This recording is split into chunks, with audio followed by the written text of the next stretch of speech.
Hello there, darlings. Welcome to the Clockwork Cabaret. They are old, they are not hip. They are the weird answers that you didn't know you needed or wanted.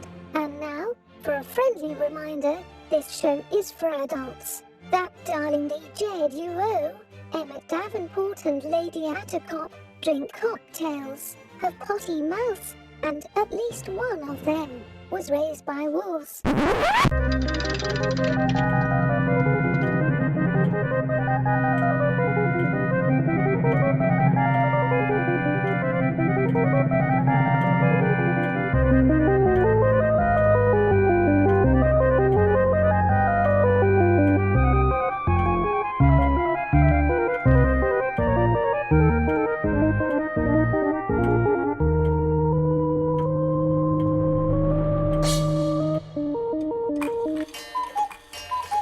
And with the sound of the cuckoo, you know that it is time for the Clockwork Cabaret. Hooray! I am Emmett Davenport. And I'm Lady Attercop. We've escaped the frozen wilds. Have we? Well, as of this moment. For now. For now, until another storm comes through. Yes, North Carolina is experiencing a unseasonably... Well, I mean, actually, it is seasonable to be cold and icy and snow. It's just not... In our hemisphere. Yeah, it's just not normal for North Carolina to have it. And we had... In a week, we had 2 nasty snowstorms. Two different days of snow. It was pretty delightful, though, because it was definitely the kind of snow that fell and hung around for a day and then was gone. You didn't have to work. I did the whole time. No, let's be fair. I did have to shovel the driveway of doom twice. And that was bad. I had to cover for everyone who couldn't work in the coffee shop, and that's what you get for living near it. That was miserable. See, this is why you need to be within driving. Like, it's walkable. Walkable sounds great. When you're being, like, all ecological and everything. Oh, I want a city that's walkable. Until you understand what that means in the worst weather of the city. Yeah. Where you live. I have or lived, town. I have lived in places that were far more walkable than our town. Oh, no, this place is not walkable at all. No. It's just walkable for you personally. Yes, yeah, well. If all you want to do is go to work. Yeah, And nothing else. Well. Oh, and maybe a bar. There's some bars within walking distance of your house. Yeah, but I don't want to go to them. No. I mean, one of them. Yeah. But I haven't yet because there's a pandemic going on. Because of the pandemic. Also, another thing that, like, loses its luster in a pandemic. Walkable. Where other people are. Yeah, I don't really... My neighborhood isn't walkable. I can't get out of my house. My house isn't walkable. I know, I slightly missed that. Yeah, we have a driveway of doom. It's at not quite a 45-degree angle, because that's illegal. You're not allowed to have a driveway that steep, but it's close. It's like 47. It's like a 43, It's mostly a 35, and then it just creeps up to like a 40, 43 at the end there. So we got, when the weather happens, we just kind of get stuck into our little gully, which is fine by us. I hate people and I hate weather, so, it's fine. Yeah. Until I decided I was going to sled on it. Oh. The driveway of doom. Why would you? Because I'm from Florida, and I'm stupid, and I know no better. And I am 44, and breakable. I could have told you that it was a bad idea. I would not have listened. The childlike joy over the potential of sledding, which I have never experienced in my life. Well, yes, I guess if you've never experienced sledding, you would find the thought of it, even on a dangerous... on the doom driveway. On powdery snow. Yeah. The slipperiest of all snows. Also, the fact that it hides a layer of ice underneath. Yeah. No, it was just powdery snow. There was no ice underneath it. Oh, that's good. But powder... There is the potential. Sometimes that is a thing that is a thing that powdery snow often hides. And powder is the slipperiest of snows, which I have learned. Also, it's very hard to compact. No, yeah, it's just fluff. Yeah. It's just doom fluff. Yeah. If you're trying to go down a driveway that is too steep and also ends at your home and your neighbor's home in rocks and shrubbery. Yes. You know, because something's gonna stop you. Yeah. Yeah. Yeah. So if it's not you bailing out onto the asphalt, it is the rocks. So and the I'm shrubbery. assuming you crashed upon the rocky shore. I did. I crashed into some And tried shrubs. Heathcliff. No, I didn't. In Wuthering Heights. No. Fuck that guy. He drowned puppies. But I did wash up upon the... I did, as one might say, if we were romantic poets, I washed upon the rocky shores of my own hubris. Yeah. I crashed into some shrubs, and that stopped my momentum, and I laid on my back laughing really hard because it was the dumbest thing I've done in a while. And also the funniest. And we had a good time. Painful time. Bit my tongue, bruised my butt. Lost your hat. Well, I know I found it. Oh, well, that's good. It wasn't a permanent loss. No, it fell off. I found it. Yeah, lost some clothing on the way down, like a normal person. I don't know what you're talking about, Emmett. And had a good time for all of the 10 minutes I spent outside. Let's say they were productive. Yeah. I haven't experienced enough wintry weather for me to be, like, disenchanted by it. Oh, you're very lucky. I haven't spent enough time shoveling. I opened the door and looked outside and just went, nope, this looks like a good time to drink. And then I just closed the door, and then I went and made some hot chocolate and put some alcohol in it and went and sat on the couch and played a video game. That probably would have been a more productive use of my time. And Rupert came downstairs, looked outside, and went, ooh, snow, I should go feed the birds. And I went, good luck. That's all you. Have fun, fellow southerner. Like, what fellow swamp dweller that doesn't understand cold. And I was like, don't stay out too long. It is in the teens. Yeah. And that is frostbite weather. And he went, I'm not going to be out there that long. And then he was out for like 15, 20 minutes. Oh. And I was going, oh, he's going to die He's out there. He's going to come back very cold. Yeah. Yeah. And then he came back and was like, it's really warm in here. I was like, oh, God. No, baby. No. That's the first stage of frostbite. Yes, like, no, you just... Keep your clothes on. Yeah. Like, you do not have...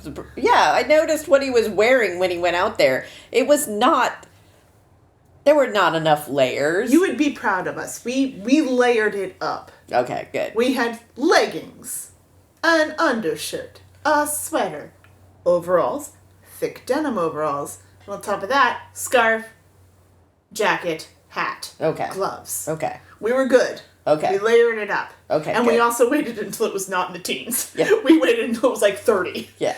Yeah. Like, ooh, a warm 30, a balmy 30 degrees. Yeah. I mean, I'm sure for our listeners that are in colder climates, they're just laughing. They're just laughing and being like, that's baby shambles. What are you all talking about? It is baby shambles. It is. Having grown up in New England, and Vermont specifically, I will say, yeah, what we experience here in North Carolina is it's very minimal cold weather. However, no, we're not used to it. Mm-mm. And I'm glad for it most of the time.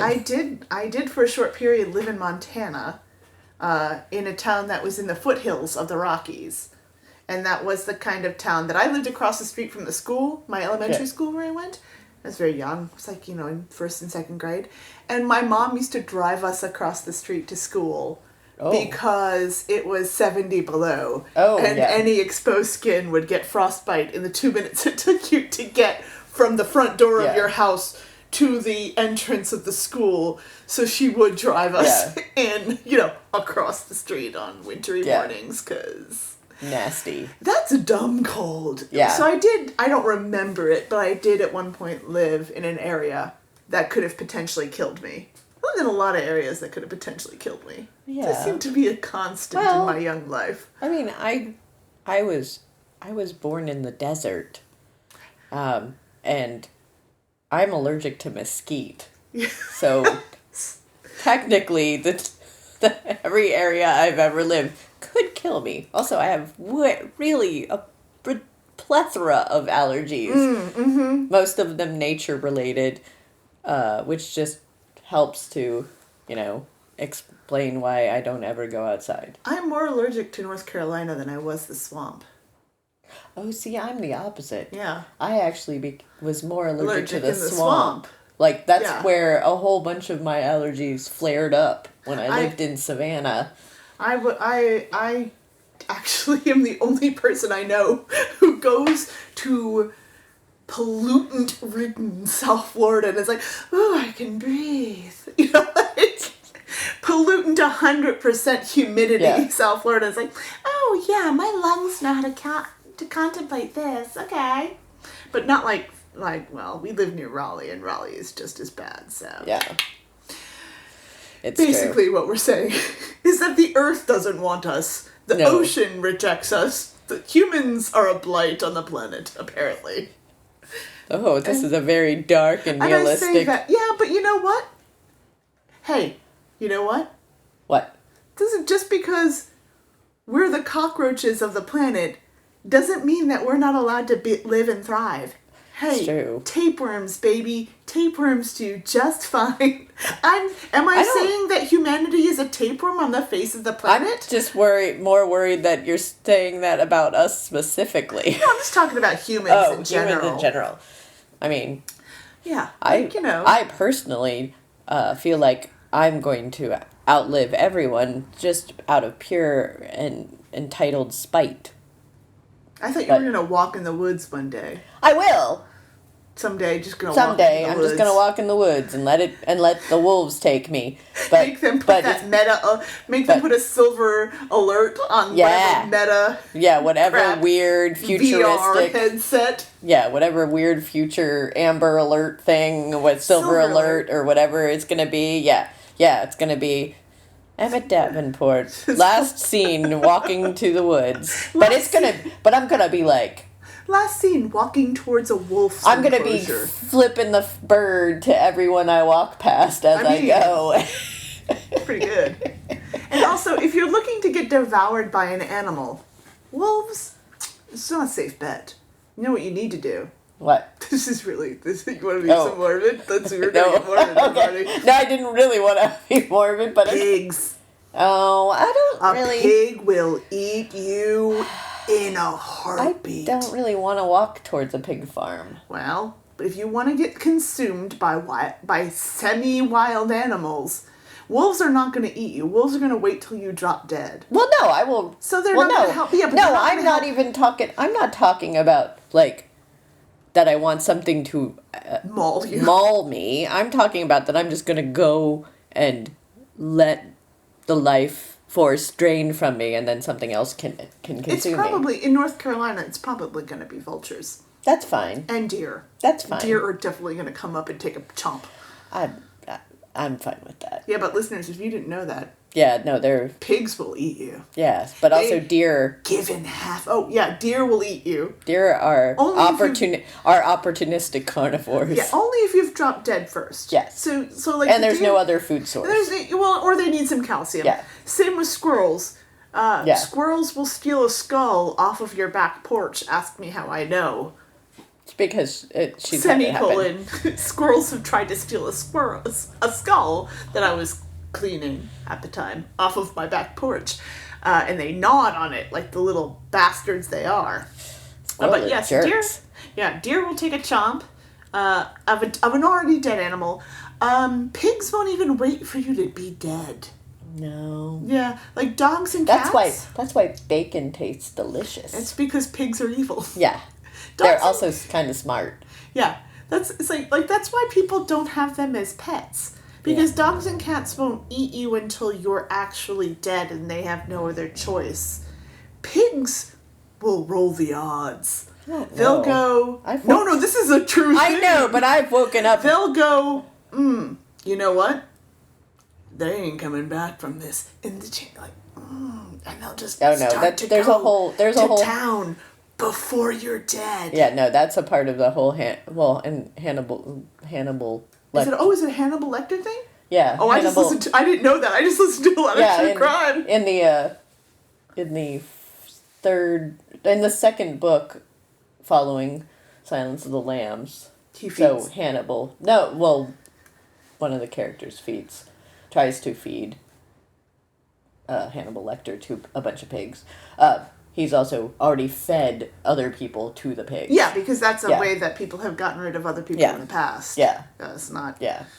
No. Yeah. No, the upsetting part about it is the pigs won't wait till you're dead. Boy, Which is why you shouldn't feel bad about eating bacon. Because they would eat you first. Yes. Yeah. Given half the chance. Also, bacon is delicious. You are just protecting yourself. It's true. It's a pig eat pig world. It shouldn't be a dog eat dog world. It should be a pig eat pig world. Honestly. Oh, this show has gone off the rails once again, and with that, I think we should play some music.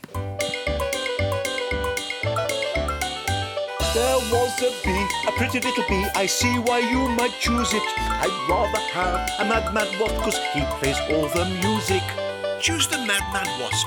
He plays all the music. We have apparently, this is us moving our podcast to a true crime podcast, which is... Are we? I mean, we talked about pigs eating humans. Yeah.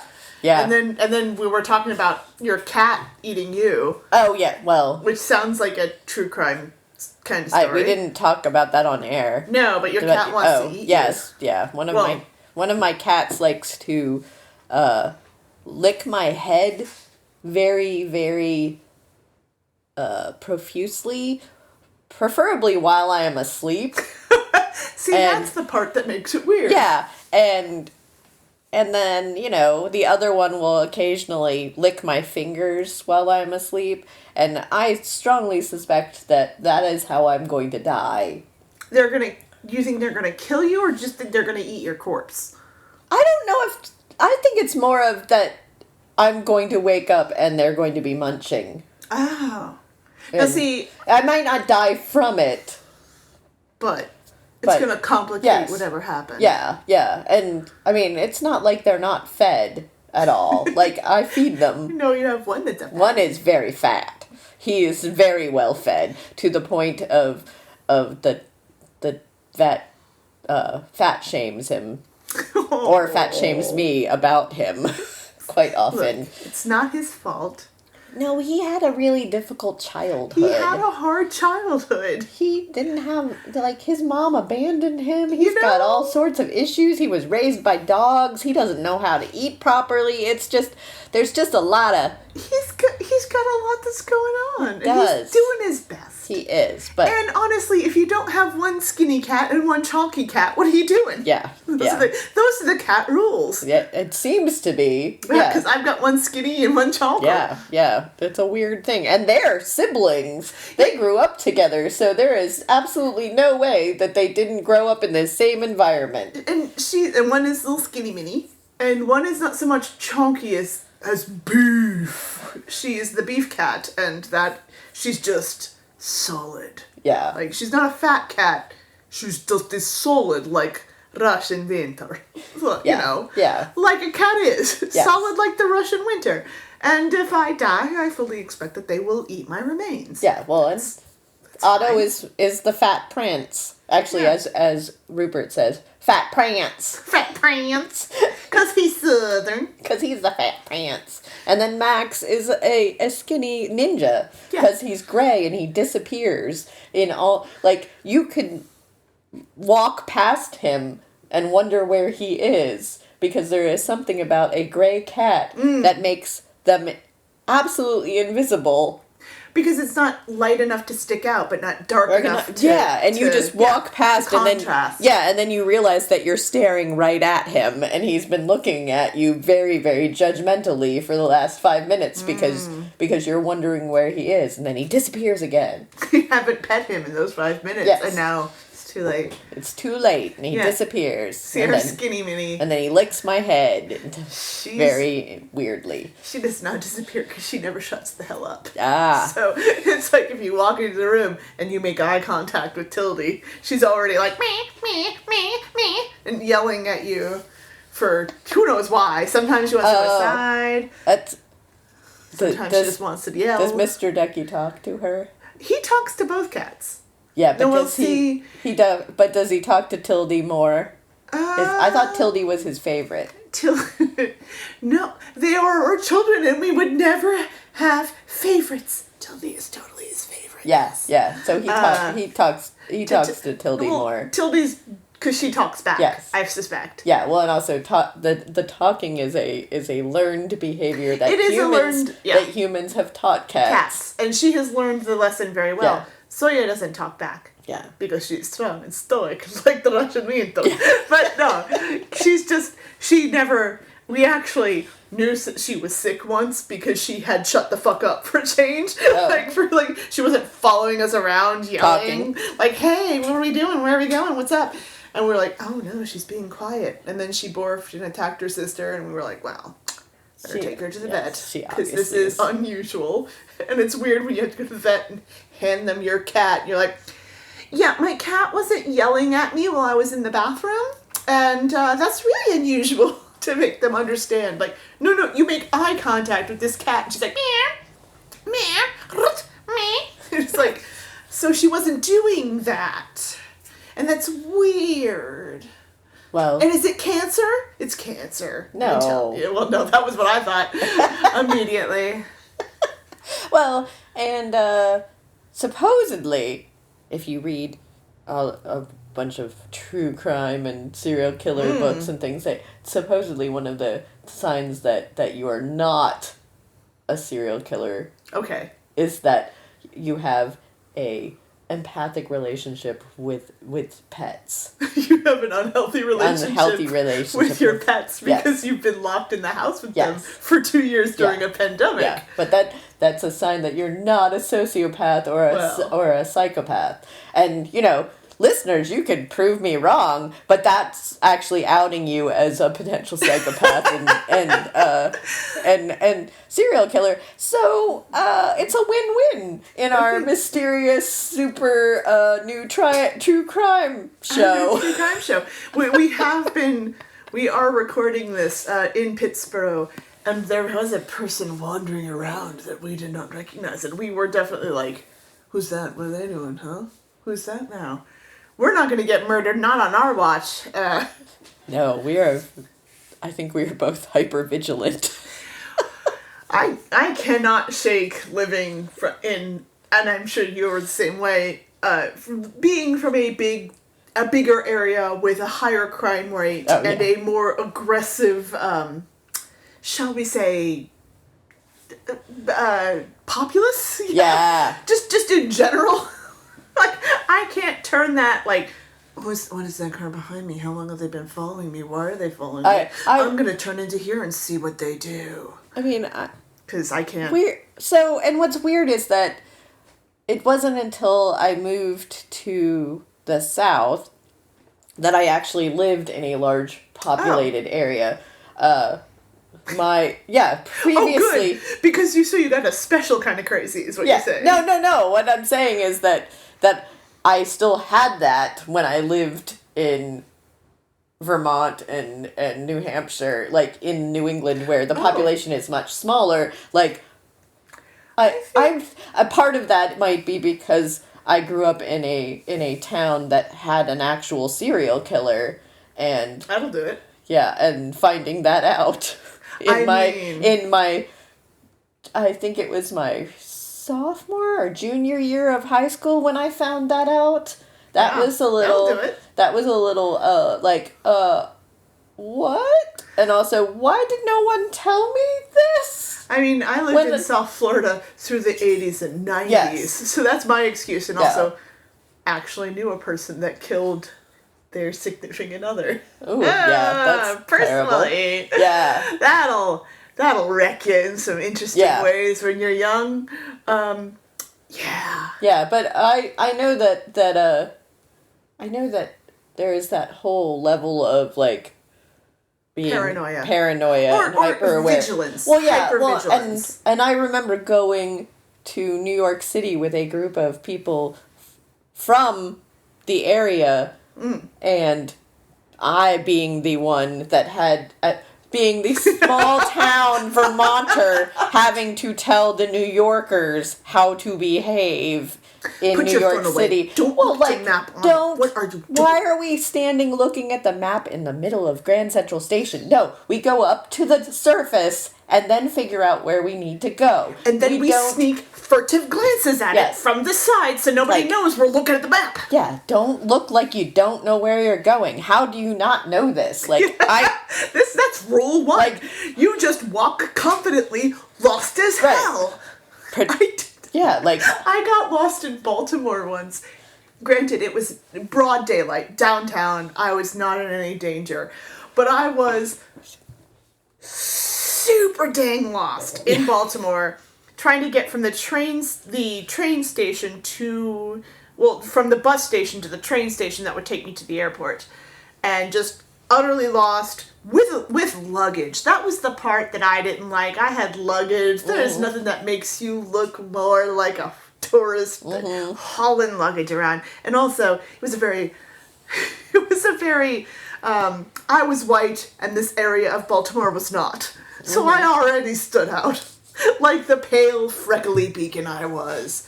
And had my luggage, and to be fair, no one was like, I was never in any danger. My just hyper-vigilance was like, I would rob you right now. If my brain was saying that to me, like, you look like robbable. And I'm but except that you are very broke. Yeah. It is the middle of the day. And I eventually stopped at a fast food restaurant, and a very, very nice gentleman was like, "Hi, honey, are you lost?" I was like, "I am, yes." And I'm very lost. And I was a block away. It was very close. And he's like, "Do you want me to walk you to the train station?" I'm like, No. I am fine. It's totally fine. I was just a little flustered and a little hot because I wasn't expecting to get lost. But he was very nice. Random man in Baltimore. You were very sweet. Or Baltimore it was. But I like I said, all I kept thinking when I was walking around was like, I would fucking rob me right now. Like, I have a long-standing tradition of driving into a new city for an event that I was DJing at and getting inexplicably lost and ending up in an area that was very much not an area I should be in, and thankfully, I don't, honestly, nobody's gonna do anything. No. It's like TV shows and various other things have made you think that that's going to happen, and it's not at all. It's just more of, I get really uncomfortable when I have no sense of control. Yeah. And that I really don't like not knowing where I am. I have been in some shifty situations before, shall we say. Yeah. That's how I knew that being lost in downtown Baltimore in the middle of the day was not a shifty situation. Because I have been in some situations where it's like, ooh. Actually, most of the shifty situations I've been in, I don't know if this has been your personal experience, but mine has always come from somebody else that I am with. Yeah. Oh, yeah. Yeah. Like, it's always... Somebody made a dumbass decision. It's always, I am with a bunch of idiots, and I am somehow now stuck in a situation that I would personally never find myself in if I was by myself. My least favorite was personally going into Miami. Not because my going into Miami was bad in any way, shape, or form, but before the days of the GPS on the phone, shall we say, back in the day when we were old, I would just need to be on the highway, because the highway was how I was going to get home. So the highway was my lifeline back to where I lived. And I would be on the street, looking at the highway above me, because there it was, in whatever area of Miami I was. and I couldn't find a way to get on it. Yes. There were no entrances onto the highway, so I just drove around Miami in my cruddy car, staring up at the highway like, I-95. I just want to be on you so I can head north. And I couldn't. That was my entire experience of being in Miami. Yeah. It was me staring at an overpass, wishing I could get on it. Yeah, my sketchy experiences usually came from someone in the car with me. My sketchy experiences. Going, I just have to stop here. It'll just be 5 minutes. No, that's always a bad idea. And then, okay, sure. And that's then how your Forensic Files episode and starts. Then 30 minutes later, 45 minutes later, several gunshots several later. hours later, you're still sitting there going, do I knock on the door? Do I just drive? Are they buying I'm late drugs? for wherever it is I'm supposed to be. I don't quite know what is going on. I once, one of my bestest friends brought one of her bestest friends, her other bestest friends, with us on a trip. And I wanted to get out of the car 20 minutes into it. Because I knew it was going to be a terrible journey. That's never a good sign. And sure enough, it was. And the whole time, I was just going, this can't be how this person really thinks the world works. Is this how this person? Is this a prank? Is this a joke? Is there a hidden camera? Why?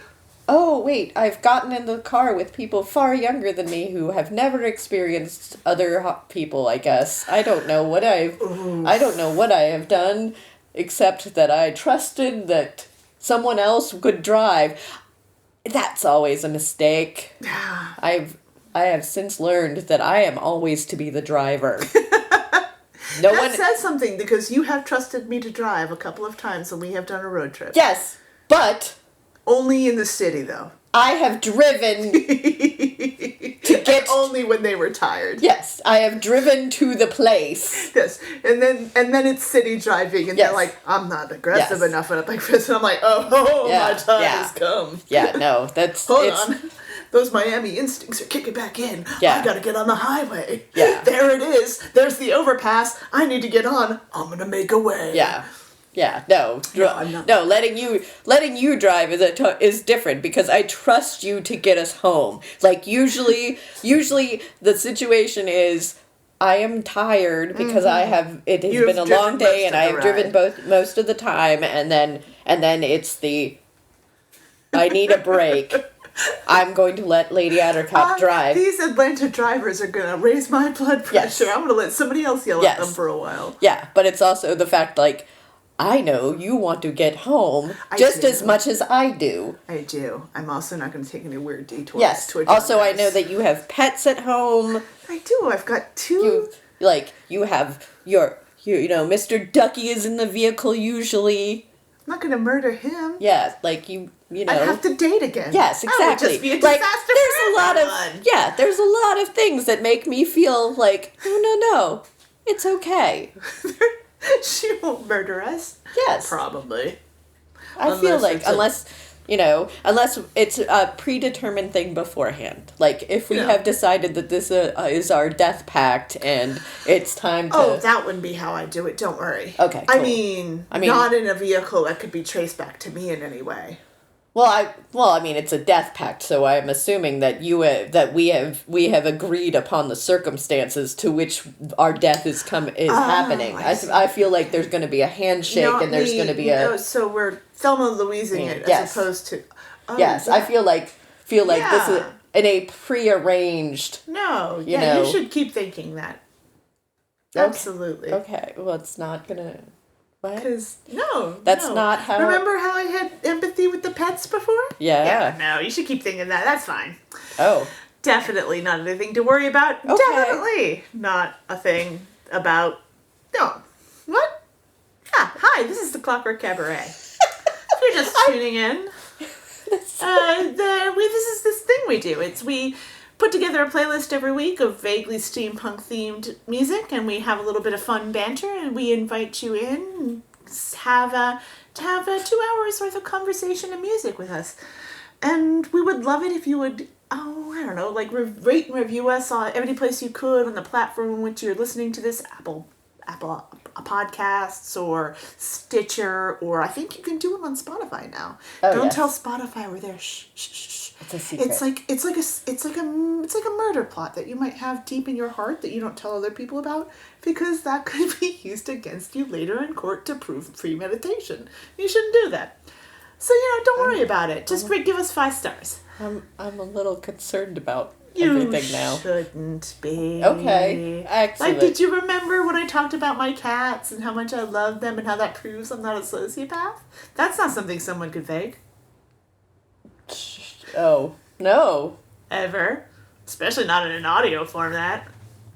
I feel like I have sealed I have potentially sealed my doom. If this podcast suddenly stops for some reason, it's no reason to get suspicious. We've just moved on. And with that, this has been Clockwork Cabaret. Mm-hmm. She is Lady Attercop. They are Emmett Davenport. And it's not work we do. It's love. It's definitely love.